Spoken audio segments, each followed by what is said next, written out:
Welcome to the Alternative Dog Moms podcast. I'm Kimberly Gauthier, creator of Keep the Tail Wagging. I've been blogging about raw feeding, pet wellness, and life as a crazy dog mom for more than 10 years. I've seen massive improvements in my dog's health since I began raising my dogs naturally, and I'm passionate about sharing my experience to help other pet parents. I'm Erin Scott from the Believe in Dog podcast. For more than 10 years, I've been researching and learning everything I can about healing cancer, allergies, autoimmune, and mystery illnesses in both my dogs and myself. And I can't wait to share with you everything I've learned in case it could help you too. As the Alternative Dog Moms, Kimberly and I are bringing you all the latest dog health news that we're following and the brilliant people we're meeting along the way. Now let's get started. Hello, Kimberly. Hello, Erin. Have you recovered from all your peopling at Feed Real? Not quite. I think I need about 2 more days. Yeah, I know that feeling. Johan came home last night because he gets off work late, and he just basically came home to me going, it's great to see you, but I can't. And he was like, understand. And I went, just snuggled up in bed with my dogs and just like, I need quiet. And today was a much better day. But I will say the traveling part was very easy. I was worried that, people would call out at the airport and there would be long lines. Oh, yeah. And I didn't think about this until Thursday afternoon when someone said it to me at work. And I was like, oh, no. So everything went very smoothly on the way there and on the way back. And I did lose my keys because I took a lift to the Real Dog Box warehouse, and I threw all my stuff into Ruby's car. And then when I came and took all my stuff out, I failed to take my jacket out. My keys were zipped up in my jacket pocket. Not the best place to put them. And then didn't realize that until about 9:30 Sunday night. And I was leaving for the airport at 4 a.m. Monday. Oh.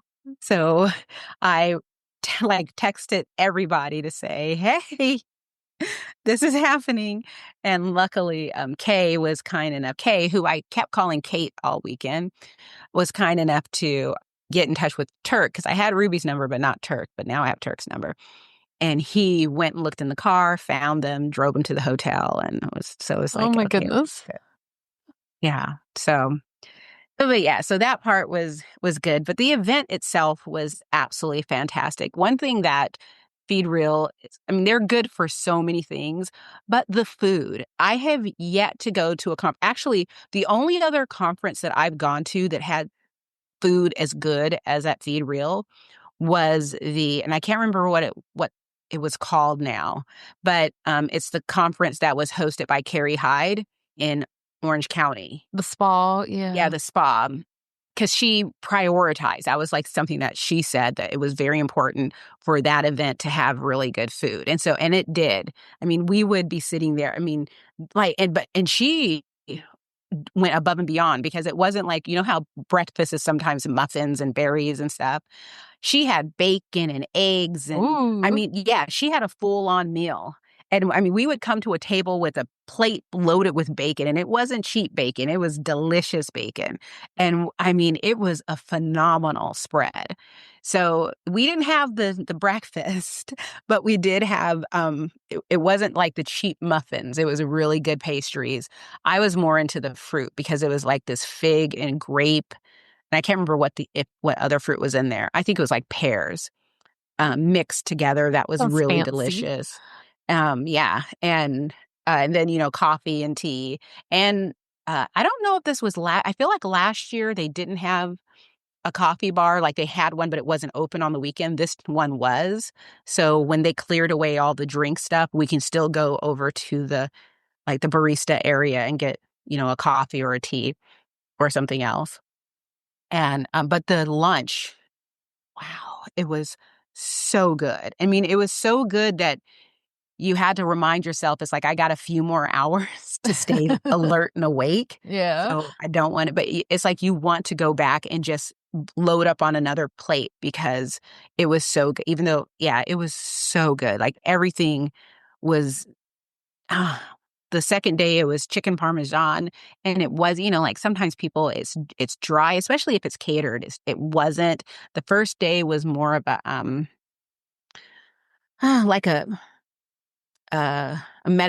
Mediterranean maybe style meal, maybe Middle Eastern Mediterranean. I don't know. I can't remember the type of rice it was. You know the rice that has like the yellow tint to it? It was that. But that was so good. And oh my God, the salad was so good. Everything was so delicious. They were just very good. But all of the presentations were really good. I didn't see them all because I needed to take breaks. The one that I didn't see that I wish I would have just sucked it up and sat in on was by Dr. Carol. The Mind Pet Platter? Yeah, the Mind Pet Platter. Because although I've seen her presentations before, people usually change it up or they add new information. It has been a couple of years. So I wish I would have just sat down and watched, but I always end up like missing one or two just because when everyone's in there, it's like a really great time to just sit down and have some quiet time. Usually I like places where the conference is at the hotel that everyone's staying in. And then what I'll do is I'll just go to my room and take breathers in my room for a while. But this, you can't really do too much to get away. You can hide in a bathroom stall or there's little areas where you can kind of hide too, but it's still, I just needed an extended period of time. And so I decided that out of all of the presentations, she was the one that I figured, I think maybe I can skip out on this one. And I did, but I wish I wouldn't have. But everyone else was really good. There was Hannah Mendelson of Hannah, yeah, from Hannah. Evermore. I keep wanting to call it Forever Evermore because that's my favorite book series, but it's just Evermore. Her presentation was phenomenal as she's talking about, like what organic can mean, like what we think it means, what it should mean, but what, people who are unsavory and taking advantage of the fact that they're not being held accountable for these things. And so just because it's organic doesn't necessarily mean that it's better. Right. Same thing with, certified humane. And it was kind of a tough conversation to get through, a presentation, I should say, to get through. It started great and she eased us into the animal welfare part. And I'll be honest, Yeah. at one point I just got up and left. And it wasn't like, she wasn't, what's the word? There were no visuals. Okay. And she treated the subject very respectfully and it was phenomenal. But it does get to me just Yeah. like the idea and the fact that, we think that we're not shopping factory farmed because, oh, I got this from a local farm. But she was talking about like 96% of local farms are working in that factory farm model. So maybe they themselves aren't doing it, but they're supplying animals through that process. And so it was just really kind of defeating and frustrating. And when I was at Costco today, because when I came home, I realized I ran out of eggs. And my friend who I usually get eggs from, it's cooling down. So this Yeah, they laying. slow down, yeah. So I go to Costco because that's where I usually get my eggs. And I'm reading the labels. And I'm just like so mad because the two types of eggs that I usually buy are free range. And I always knew that free range wasn't free range. They weren't, you want to look for pasture raised. Right. But luckily the ones that I ended up getting, it said that they're usually pasture raised, but due to the avian flu, they're not getting as much outside exposure as they usually do to quell concerns. And, I wasn't really happy about that, but The one that always gets me with eggs is when they're like, "Oh, they're vegetarian fed." And yeah. I'm like, chickens aren't vegetarians. Yeah. I didn't know that until I saw a video on Instagram of a chicken farm and what they were feeding their chickens. And I was just like, oh, I didn't. It was like they were feeding them what I feed my dogs. It was just like, yeah, I had no idea. But yeah, so her presentation was phenomenal. Oh my gosh. Okay, I won't get there yet. Lee Carroll's presentation was phenomenal about mushrooms. What I loved about his presentation was how he talked about how, the history of it and, and how it was really fascinating, just the idea that I want to say dogs, but canines like wolves and humans, we've been consuming mushrooms for tens of thousands of years. And it's interesting, how they found that out by like basically taking scrapings from the fossils and finding the mushroom spores on teeth in both animals and humans. Well, for humans on humans, but for canines on the animals that they fed on. So the deer and the others prey were eating the mushrooms, and the canines were getting it from them. And then eventually from us when our lives sort of coalesced and they started living alongside us and then eventually became domesticated. And, it talked about just what it could do. Oh my gosh, I have so much to say, and I have to be sure that I don't talk your ear off. But Talk our what was ears off. what was so fascinating about it is Friday night and Saturday night, I went to dinner with everybody. And it was just casual thing of like, hey, what are we doing? Because I know that Dr. Barbara Royal and I, we had already planned before the event that, hey, let's make sure we're going to dinner. And so we already knew that we were doing that. And so we hung out. So no, I'm sorry, it was Saturday night and Sunday night, because Friday night I just chilled. So Saturday night, we hung out, and that's when I wrote my article about them reading the menu. If you want to just never eat again, go to dinner with Dr. Katie Kangas, Dr. Barbara Royal, Chelsea Kent, you know, Dr. Barry Sands, who, by the way, turns out that she's like this amazing chef Oh. who is like, she's one of those type of people who looks in her fridge and goes, huh, so I have a stick of cheese and, a couple hot dogs and da da da da. And she can turn around and present you with an amazing, gorgeous meal. I mean, that's what she does. And so now I'm just like, whenever I see a video of someone making an amazing meal, I just send it to her because I'm like, oh, you should try this. I mean, she's astounding. I just love learning things like that about people. But about the mushrooms, I got a message from the Bodyguard people, the PetSmount, I think they're called, and they make Bodyguard, and it's a mushroom supplement where they're claiming that if your dog has lumps, the mushrooms will get rid of them. Oh, yeah, we talked about that, yeah. Yeah, and it's like, and it's one of those things where I'm like, this is BS, and I feel like they're leading people to believe that, if you feel a lump on your dog, just take this supplement and they'll go away, without saying, be sure to talk to your veterinarian first, because not every lump is a fatty tumor. But I did, talking to Lee Carroll, said that, yeah, you can, with mushrooms, make the fatty tumors shrink. But he said that, yeah, it's something that happens over the course of 2 years or more. It's not something, because they didn't offer me their supplement. They said that I got an email from them that says I can go to Amazon and buy it, try it for a couple of weeks, and if I like it, leave a review, and then they'll reimburse me for it and give me an additional $5. No, thank you.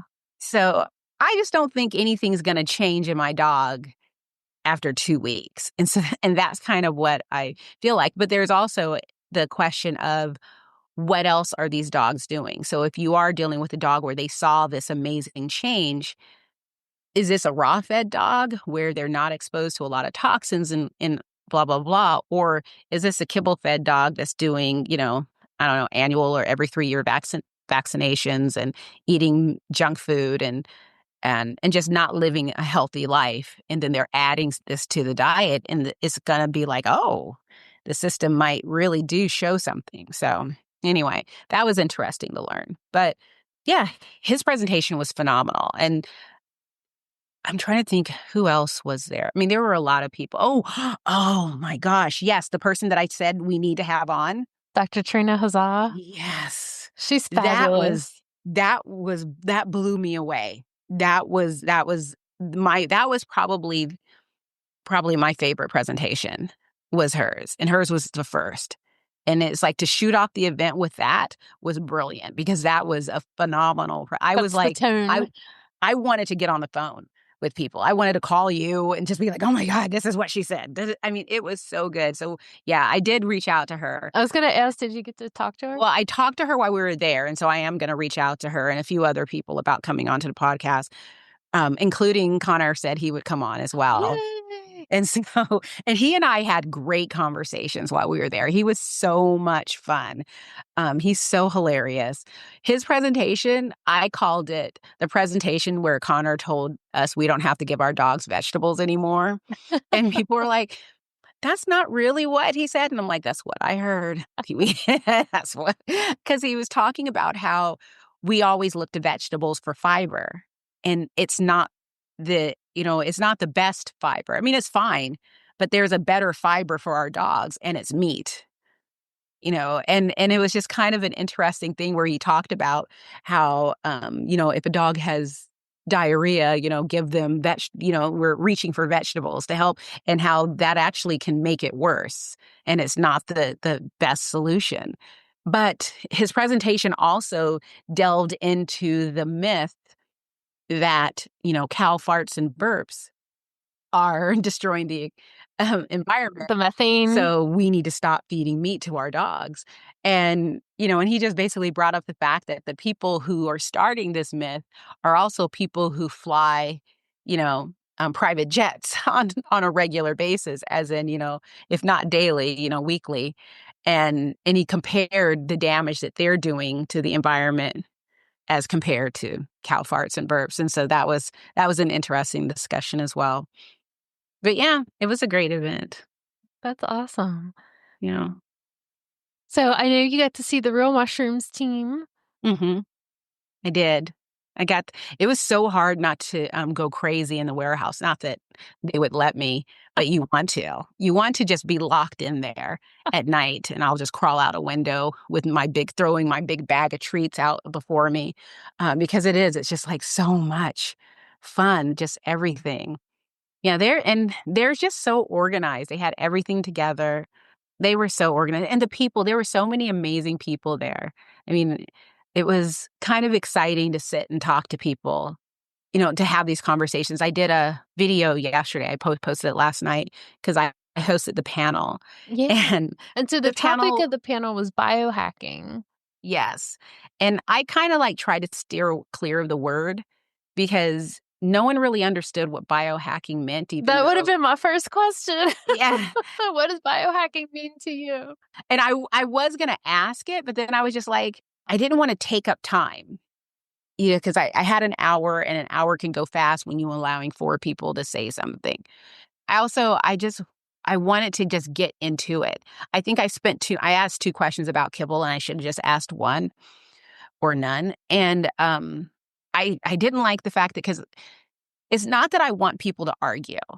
I just want different perspectives. And everyone was just agreeing with each other. And it was actually driving me crazy. It was driving me bonkers because I was just like, oh my gosh.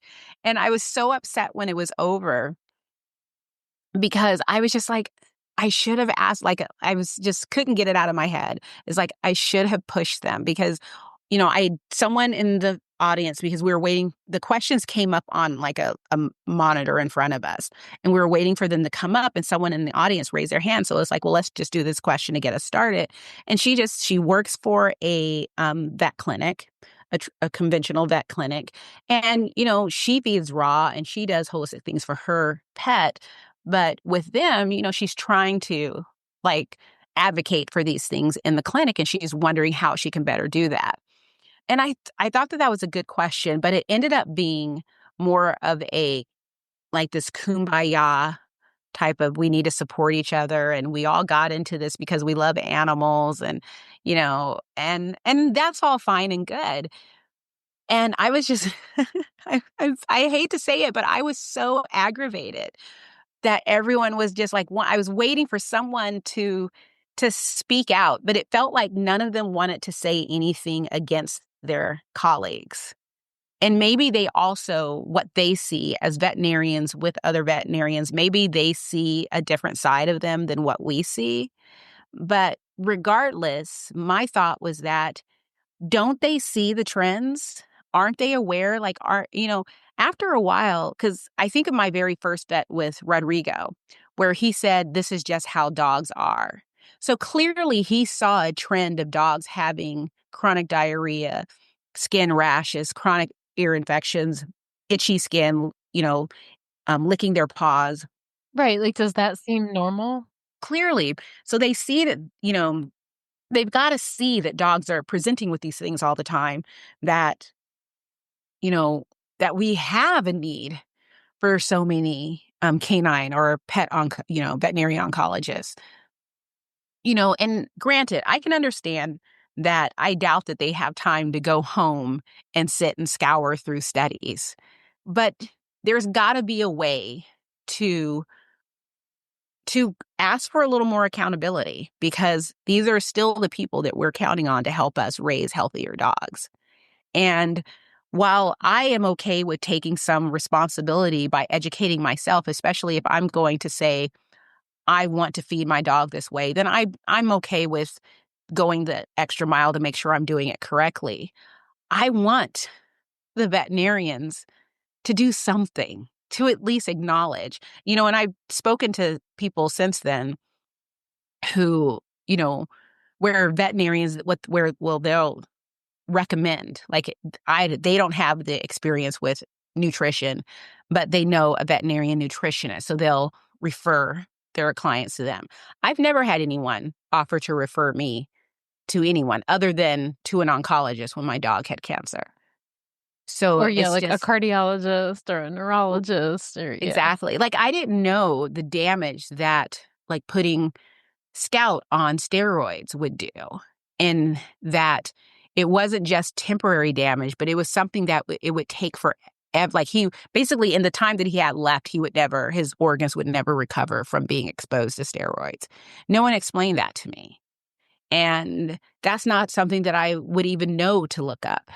And Or antibiotics, right? They don't talk to you about the damage that antibiotics can do, or the damage no, of giving the wrong antibiotic when you don't culture test things, yeah. for instance. I mean, and it's like, and even if it's like, even if ultimately you're going to have to give your dog antibiotics, can we please have the discussion of how can we do the least amount of damage? How can we repair the gut microbiome? I mean, we're not doing any of that. And it's like, is it really wrong for me to want to see that, to want to, it's like, just because I'm asking for accountability doesn't mean that I'm criticizing them. It doesn't mean that I think that I'm better or smarter than them. I am saying that I am spending a lot of money with you for my dogs.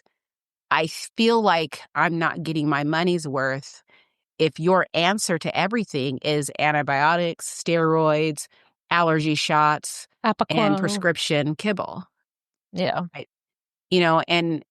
And I don't understand how you can think that that's still the answer when you're constantly prescribing these things. And I just don't understand it. So who did you have on the panel having the discussion? That's a very good question. It was Dr. Andrew Jones, Dr. Lily Chen, Dr. Sue Howell, and Dr. Odette Suter. I'm so proud of myself. Yeah.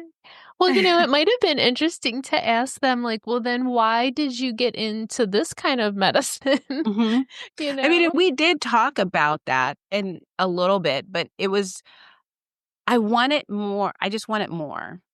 And I think that, we talked about it afterwards, Ruby and I was just like, I want people who aren't afraid, and not to say that they were afraid.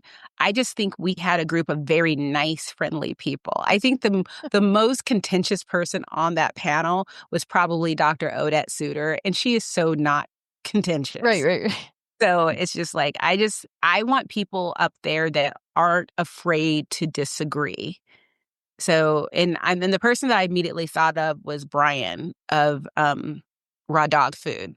And I always want to say Raw Dog Food Truth, because I feed my dogs raw dog food, but the brand Raw Dog Food. Yeah, Raw Dog Food and Company is what it is. Thank you. But he's one of those people where he and we message back and forth all the time. And he and I don't agree on many things when it comes to feeding dogs. his approach to encouraging people and helping people transition is very different than my approach. And I think the reason why it's very different is because he's actively doing it on a daily basis, whereas I'm not. So, and he's very much of, no, we're not going to do the add raw to kibble. We're not adding fresh food to the bowl. We're not going back and forth. We're not doing a hybrid diet. We're kicking the kibble out the door and we're feeding raw. And I'm like, oh, no, let's meet people where they are and let's help them, gradually. But honestly, I think the way he goes about it is the right way. My thing is, I don't trust people probably the same way some veterinarians don't trust people to follow through and actually get it done. And so my thought is I'm so afraid of overwhelming and turning people off that Yeah. I tend to take it a little easier. I feel like, it's one of those things where everybody has their audience, right? And I feel like, it makes sense. I know I'm getting smacked in the head by Daisy Girl while I'm trying to talk here. Um, but yeah, like you're speaking to the people who are like, I'm really curious, but I don't know where to start. And Yeah. and he's speaking to the people that are like, we're all in, It's two different people, and that's okay. Yeah. And I like you said, I like hearing different perspectives and getting different And thoughts. that's kind of what I want to see future. If they invite me back to do another panel next year, that's definitely what I want to go through. It is just really pull people onto the panel that I know for a fact have strong opinions and aren't afraid to share them. They're not afraid to disagree because, I mean, Brian and I have been friends, for a while. And we will sit down. He's like, I was so disappointed that he wasn't at Feed Real this year because I'm going to sneeze. I'm going to sneeze. I'm going to mute myself so I don't sneeze into the mic. And of course, now that I'm talking about it, the sneeze just went away. But he's one of the people that I very much look forward to hanging out with because we do have these spirited, great discussions, and it's never combative. We're not mad at each other or anything like that. It's just really kind of fun. And I think it's because we can both acknowledge, like, I get where you're coming from. It's like, I get where you're coming from, but this is what I think. And it reminds me a little bit of when I used to have meals with Billy, Roxanne, and Jacqueline back in the day. And they would be and we would all just be sitting there watching as they're talking to each other. And my favorite thing that Billy said once, and I think it was to Jacqueline, and he was just sort of like, I hear what you're saying, but here's why you're wrong. And he goes on, and they're just eating and talking. And it's like, this is how it should be. We should be able to do that. Yeah, and I think there is something to be said about the world right now that type of discourse seems to be less and less common. But yeah, it's definitely a mix of, right, like people, personalities, and a topic that can give you enough, controversy, if you will, to, have like differing opinions on. Yeah. Like another question I asked was, with the growing number of people who are taking the steps to earn a certification and learn these things, it's like, do you feel that we're stepping on your toes, or is there a line that we need to try to avoid crossing? Or would you welcome, or, or are you willing Yeah. to And partner I in that? was impressed that they said, and again, given the environment that we were in, I shouldn't have been surprised, but they were like, yeah, we welcome this because we don't have time always to go into details of things like that. And it's nice to have someone else that can take that on and help someone formulate a meal. And I loved hearing that. But I still would also like to hear about, what is that line?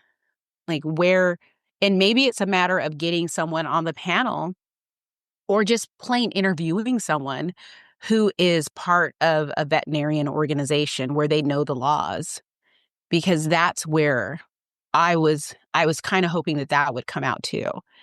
I think next time, though, I'm going to minimize my questions. I had 3 pages of questions, and just really be able to give myself time to hone in on a lot of things. But otherwise, it was really great. Well, I just have to say that I think it was very special of you to be able to be like, "Oh, I wish I had done this better," and to kind of say that publicly. And I just think that That's a really special thing about you, because I would just be beating myself up internally and never be able to speak the words out of my mouth. I mean, it's like I'm still doing because it's like one of those where it's like, damn it. When it was over and like an hour had gone by, I was so disappointed. And I like wanted to apologize to Ruby because I felt, Yeah. and everyone was like, Kimberly, you did a good I'm job. sure everybody else enjoyed it. Yeah. I should have asked them this. I wanted this. But you have like the vision in your head, right? And it's just like, I'm just sitting here like, what is happening? And Ruby asked me, she's like, do you think it would have gone better if you had more time? And it's like, I needed more time to get where I needed to go, but I'm the reason I didn't have more time because I ate it up with other questions. But I had no idea that, because I always talk to everyone before we go out there. And I had a very different vibe before we got out there than what we actually ended up doing. And it's no one's fault, not even my fault. It's just the way it is. But I just, you know, I know what I wanted to see. Like I wanted to hear about, like I asked another question of, what is like something where you are not going to budge on. So like, for instance, there's a veterinarian here, Dr. Donna Kelleher, and for her to help you with cancer, canine cancer, your dog cannot have been on steroids. If your dog has been on steroids, she can't help you. And there's no talking her out of it. She will recommend you to someone that's just as good as her, which is what she did for me. And it was amazing, but she was not going to treat Scout. And so I asked that question and explained that. And I still felt like I didn't get an answer. And mm, and it's one of those things where maybe it's not an easy question to answer. But, I want to hear that, if you're going to work with me, you're going to have to feed raw, That's my period. vet, or not rawness, but fresh food. But fresh food, yeah. Like she's like, she kind of had that conversation with me one time. She's like, I'm not working with people who aren't going to do that because that's the foundation of everything. Like I'm not like, why are we doing all these other things, spending all this other time and money if you're not going to do like the everyday basic thing that I need you to do to move the needle, And, And I think that that's basically what the answer was, except for with, Dr. Jones, because he doesn't practice. And it's just sort of like, that was just kind of a dumb question maybe to ask in this space, because I kind of thought that was a no-brainer, or maybe I should said besides feed fresh food. But I was kind of looking for, is there something that they recommend to all of their clients, like at some form, like, people who do homeopathy or people who do traditional Chinese medicine. So they're going to come up with an herbal blend for all of their clients, or someone who's very much into essential oils. And so, or someone who's very much into functional mushrooms. And so I was curious about that. Like, is there something that they constantly find themselves recommending on a regular basis? But I didn't really get that. So, yeah, that was like, that was my only disappointment, was me. Oh. That was my only disappointment with the entire event. I was just like, all of those people on the panel, they were all lovely, amazing people. Meeting Dr. Jones was so exciting. I was only curious about him. He's so nice. All of them are. I mean, Lily Chin is so soft-spoken, and Dr. Sue Howell she does telemedicine. Yeah. And so that was really fun. I would have loved to just like separate from a panel, learn more about how does telemedicine work, especially if it's someone in another state, because some places say that you have to be able to lay hands on an animal. And how do you if that's the case, how do you get around it? Or else you have to like work with your vet, and your vet can consult, or you have to have at least like an existing relationship where, each state does it differently. And I think the AVMA is finally starting to issue some guidelines about it. So, things like, all of them were fascinating. Dr. Andrew Jones was, of course, my favorite because I've followed him for, over a decade. Yeah. And learning about, studying that. But I also found out, because he asked me, what do you do besides this? He's like, oh, so this isn't your job. And I'm like, no, I'm an accountant. He's like, oh, so I could ask you accounting questions. And I'm like, no, I'm not a CPA. And, but he's told me, what he wanted to know. And I was like, I can't help you with that. My boss probably could because he actually is a CPA. He's pretty much, I was like, I have one of my, very dear friends could help you, but she's no longer a practicing CPA. She's a nurse. And then, of course, there's my boss. And so I was just like, do you want to see if my boss can answer your questions? He's like, would you? So I texted my boss. We're out to dinner late. I texted my boss and he gets back to me and says, well, what does he want? Tell me more about what he needs. And so I sent it back to him. He was like, yeah, I can talk to him. And he's like, give him my phone number and then give me his phone number so I know it when it comes up on my phone. I love it. And I was just like, thank you so much. It's like, you made me look so cool. You'll appreciate this as an accountant. So one of my best friends, she was an accounting major and then went into finance. So she does all like the projections and all that kind of stuff. Well, anyway, she has a son who's 5 years old and he's in kindergarten. And when he gets done his like worksheets in class, he turns them over and writes for himself math problems out and just like and like he does them accurately. Like, so he'll have like, 2 + 2, 3 + 3, 10 + Oh my and it'll be God. this whole sheet of math problems. And I'm just like, oh yeah, he's your kid. Yeah, that's so amazing. That's so awesome. Yeah, it was a phenomenal event. It really was. It was kind of cool getting there on the first date and watching them set up because I've usually only arrived after everything has been set up. And so it's astounding how much Oh yeah. they have to do to set up. I mean, it looks like such a beautiful event with like they Yes. put the graphics on the floor that you're following and they have the Yes. big inflatable. Like I especially with what my husband does, I notice all of these little details. Yeah. I mean, I sat there and watched all of that. It was just so amazing. And then I didn't get a gift bag. I'm sure I probably could have gone and asked for one, but I didn't think that was appropriate. But the gift bags were so generous. Yeah. Full size products in them. There are people who did get gift bags and they've done videos about them. But Kenzie saw Kenzie. Yes, our I girl love Kenzie. Kenzie. Hey, I Nick. made a point of just basically tell Nick I said hi if you talk to him today. But my best part was that I can't remember, it was on the panel, and I can't remember what the discussion was, but I think something came up with and it was in the discussion about the CPCNs, but about the responsibility that influencers and content creators have to share accurate information.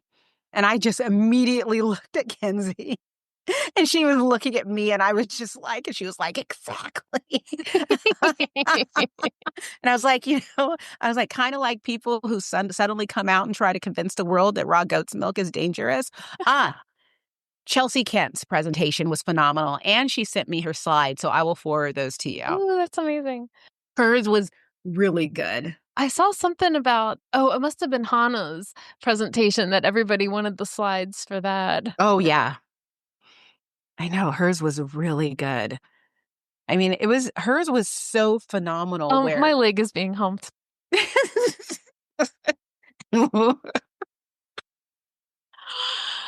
I've been getting this girl too riled up. My dogs are all sleeping.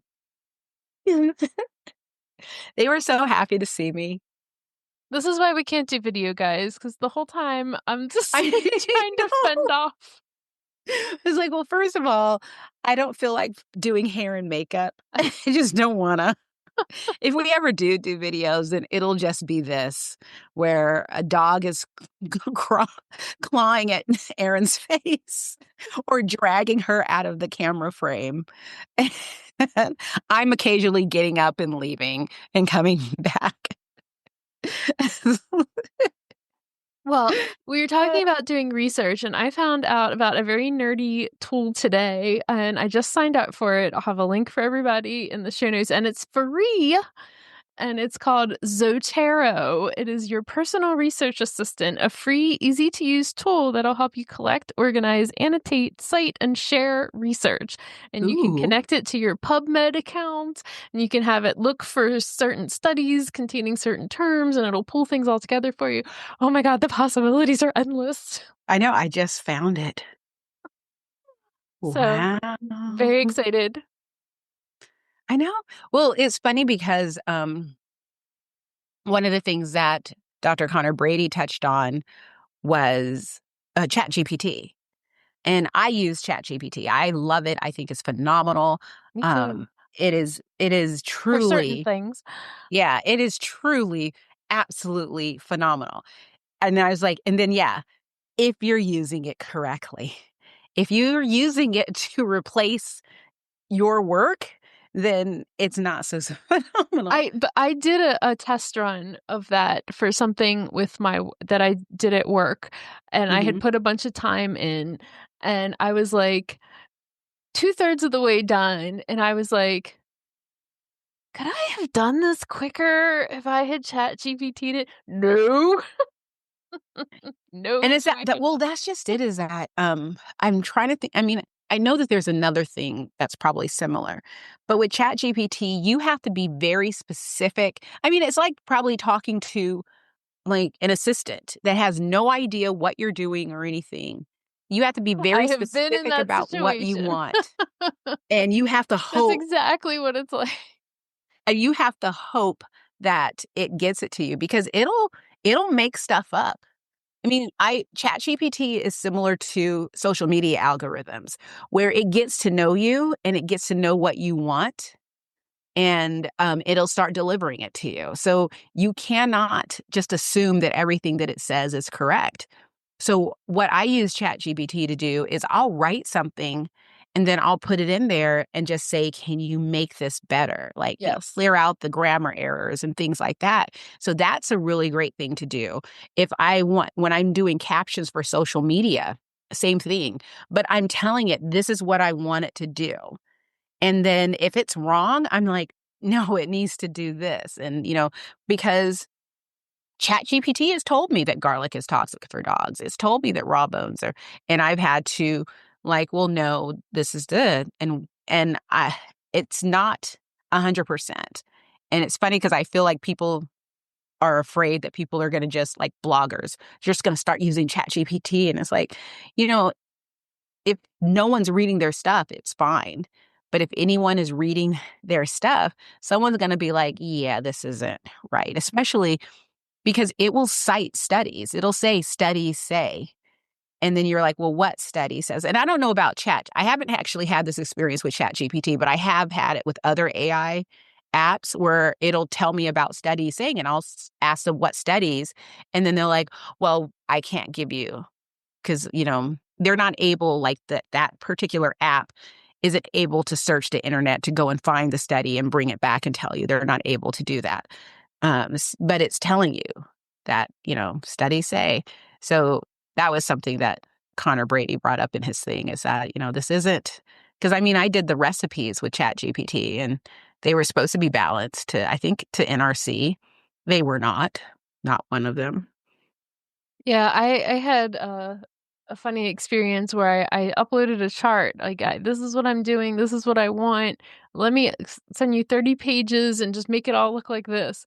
And I got back this hot mess. And it kind of looked like what I said, but it was like not thorough, not at all. And I'm like, what about this? What about that? Oh, yeah. And like every single time, it would just send me something totally different, totally like not what I want. I'm like, oh, yeah, this is like, Yeah. don't think it's a workaround for everything. But It isn't. yeah, if you want to send an email and that's like, I don't like this person and Yes. but I'm trying to be nice and this is what I want to say. Can you make it sound professional? That it's good. Yeah, I think that that's just it, is that's what I've mainly used it for. And I feel like it has saved my butt. When someone has sent me a nasty email and I needed to respond in a kind, respectful way, but I just did not have it in me to do so. Yeah. Um, I would basically just write out, I would do an attempt and just explain that I need this, I need to send this email. Actually, one time I just wrote out what I wanted to say and just said, I need to send an email to this person who is very rude to me, but I don't want to be rude in return. I want to show empathy and da da da da. And the response was beautiful. It was a really great response, and I was just so relieved. I made a couple tweaks, but, I felt pretty proud of it. But, so I think there are tons of limitations, but I think it's a really great tool when used correctly. So one of my favorite things that you said about it was that your takeaway for the whole thing was kind of like, it depends. And Yes. that's like just a really good insight that it always does depend. It depends on your dog and, feed the dog in front of you. Like it always depends. There's no catch-all. Yeah, it was the first night I hosted a trivia event with Nicole of Real Dog Box. And first we pulled together the tables. And I basically bullied people into participating because it's like, we're going to do this. We're going to start this night off. So everyone got together. And I should have been paying attention, but I didn't notice till we were all settled that I have a table of Dr. Katie Kangas, Dr. Barry Sands, Chelsea Kent, Dr. Connor Brady, Dr. Barbara Royal, Jessica, who works with Dr. Katie Kangas, was there. Mm-hmm. And there were other people too. All at one table. And everyone's complaining about it's not fair that they get to do together. And they were basically, everything was, it depends.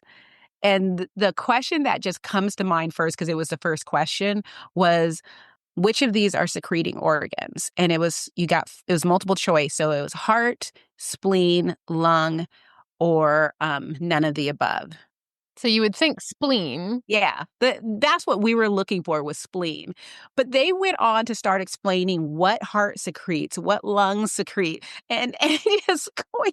And they did this, And they're with not wrong. every single question. Where I think that there was one question that they were like, okay, we will circle this, and I think it was something about which food cleans teeth, is known to clean teeth, and it was raw meaty bones. And so I think they allowed for that one.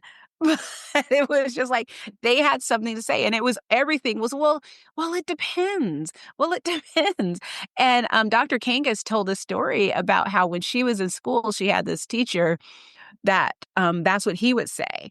And whenever anyone had a question, his response was always, well, it depends. And it was so much that they had T-shirts made that had "it depends" on it. So it was just like, it was so funny. But the more, as the weekend went on, that became, oh my God, there's a squirrel outside. Usually we don't get squirrels like right up on our property. We get rabbits, but squirrels kind of stay away. Anyway, but that was what was interesting, is that everything that went on for the rest of the weekend, the answer was, it depends. Even now, people send me questions, they ask me questions, and it's like, I may not say it, but, that's what it is. Like, for instance, over the weekend, someone sent me a message or asking me about bone broth. And they're like, well, my dog also has allergies. And I think I put this in the article. My dog also has allergies, so should I stop feeding bone broth? And it's like, well, it depends on if it's allergies or not. Because it could also be all of these things that present with these same symptoms. And I mean, you can try if you want to just like do a test to see, because that's basically what I did with Buffy is, I felt like, she's brand new to the world. So I didn't think it was going to be anything else that was more serious. So I went with let's treat this like it's environmental allergies and see if it worked. And it did work. But, that may not be the case with all dogs because it depends. Yeah. Yeah. You would have loved it. You would have loved being there. Oh, and Dr. Rob Silver was there. Yay. Joni was there. I got to meet Britta. Yeah. I got to meet Britta. She's pretty kind of cool. Yeah, she does like the whole van life thing. Yeah. That's very cool. Yeah. And I asked her, I was like, oh, do you film it and, document it on social media? She's like, no. I was like, good for you. Good for you. It's almost like you didn't know it was possible. I know. To do van life and not share it on social. You mean your life isn't content for all of us to critique and consume? But I will say she had some excellent van life recommendations that I shared with my husband because he watches a lot of that stuff on YouTube. Oh, yeah. So she got him hooked on like a couple new accounts. Yeah. So she was a lot of fun. But yeah, there was a lot of people there that were just, they're still trying to convince me to take Dr. Ruth Roberts' course. And I just had to explain, it's like, it's kind of hard to justify spending $5,000 on something that I don't plan on using. Because it's like, I actually have changed my mind about offering consultations because I get so many questions. I just don't want to charge a lot of money, and I want to be very clear on what I do, which is I will formulate a recipe because I've been doing that a lot for people. Speaking of which, I formulated a recipe that does not include organ meat. Oh, Yeah, I was quite impressed with myself. I was also surprised about the amount of vegetables that are needed in some of these recipes. hmm.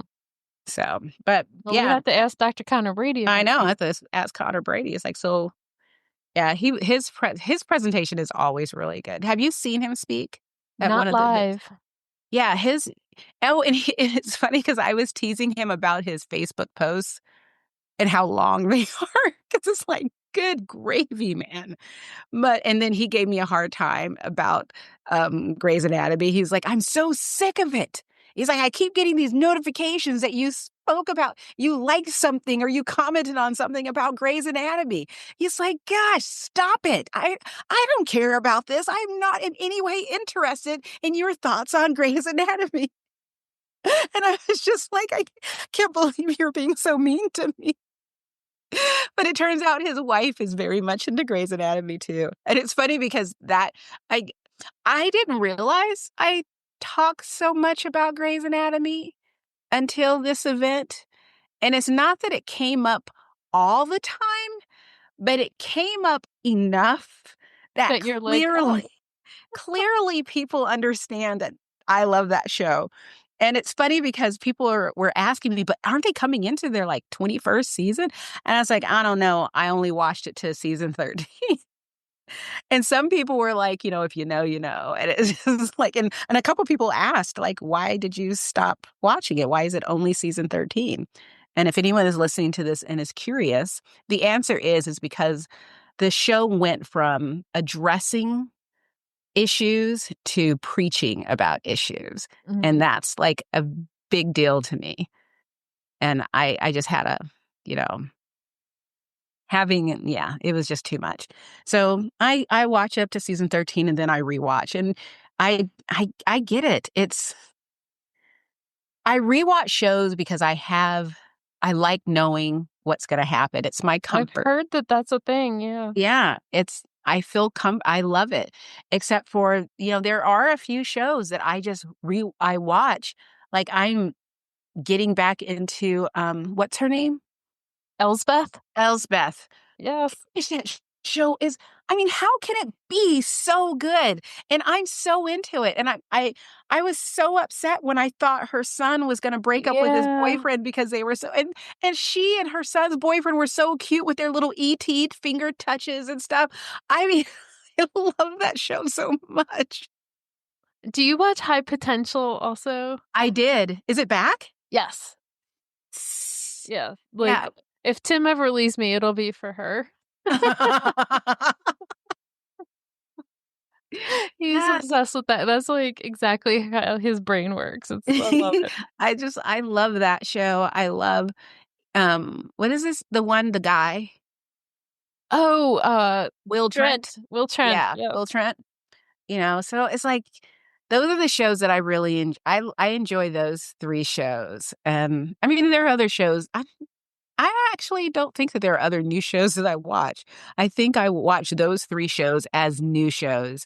Everything else is old stuff. So I do have to mention my favorite video from Feed Real is that Odette Suter gave Connor Brady a chiropractic adjustment and yes, did I muscle was there. testing. I took that picture. Oh yeah, It was no, she was teaching us muscle testing. muscle testing. And it was so fun. And there was It's another woman that was there. fascinating. She was from Australia. I don't remember her name, but she dressed like, I want to call her Australian Barbie because this woman was stunningly beautiful and she wore these outfits that were so cool. And she was just like, oh, she was so amazing. And Odette taught us and she helped, like she fixed my wrist of course, is back now, but she fixed it for the weekend, and she fixed Connor's back. And then so she showed us what to do, and Connor and I were doing it on each other.